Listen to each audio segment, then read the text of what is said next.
প্রিয় Italy visa প্রত্যাশী ভুক্তভোগীগণ সবাইকে আসসালামু আলাইকুম।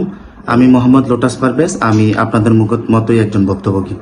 তো প্রিয় বন্ধুরা, আপনারা জানতেন যে আমরা আগামী 7 তারিখে ডক্টর ইউনূস স্যারের বাসভবনের সামনে একটি অবস্থান কর্মসূচির ডাক দিয়েছিলাম সকল ভুক্তভোগীদের পক্ষ থেকে। আমাদের আশা ছিল যে আমরা ডক্টর ইউনূস স্যারের কাছে আমাদের দাবি দাওয়াগুলো তুলে ধরবো।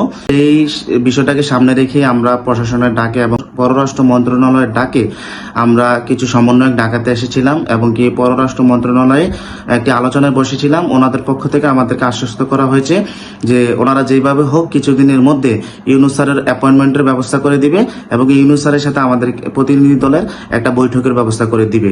তো প্রশাসনের পক্ষ থেকে আমাদেরকে এই কথাটাই বলা হয়েছে যে আপনারা আমাদেরকে কয়েকদিন সময় দিন, আমরা সর্বোচ্চ চেষ্টা করতেছি ডক্টর ইউনূস স্যারের সাথে আপনাদেরকে একটা বৈঠক করানোর জন্য। তো সার্বিক দিক বিবেচনা করে এবং কি প্রশাসনের কথা অনুযায়ী প্রশাসনের দিকে শ্রদ্ধা রেখে এবং পররাষ্ট্র মন্ত্রণালয়ের প্রতি শ্রদ্ধা রেখে আমরা সকল ভুক্তভোগীদের সাথে আলাপ আলোচনার মাধ্যমে একটি সিদ্ধান্তে উপনীত হয়েছি যে আমরা আমাদের 7 তারিখের কর্মসূচি আমরা কিছুদিনের জন্য স্থগিত করতে চাই এবং আমরা দেখতে চাই প্রশাসন থেকে আমাদেরকে যে আশ্বাস দিয়েছে এবং পররাষ্ট্র মন্ত্রণালয় থেকে আমাদেরকে যে আশ্বাস দিয়েছে ওনারা সেই আশ্বাসের প্রতিফলন ঘটায় কিনা।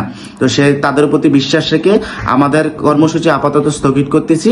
আপনারা যারা ভুক্তভোগীর ভাইরা আছেন 7 তারিখে আসবেন বলে সিদ্ধান্ত নিয়েছিলেন, আপনাদের সবার প্রতি অনুরোধ থাকবে আপনারা আপাতত 7 তারিখে আসবেন না এবং আমরা পরবর্তীতে প্রশাসনিক এবং কি পররাষ্ট্র মন্ত্রণালয়ের কার্যক্রমের উপরে ডিপেন্ড করে আপনাদেরকে আবার ডাকার চেষ্টা করব এবং কি আপনারা আমাদের ডাকায় সাড়া দিয়ে ইনশাল্লাহ সবার সাথে যে কোনো কর্মসূচিতে অংশগ্রহণ করবেন এই আশাই ব্যক্ত করলাম। সবাইকে আসসালামু আলাইকুম।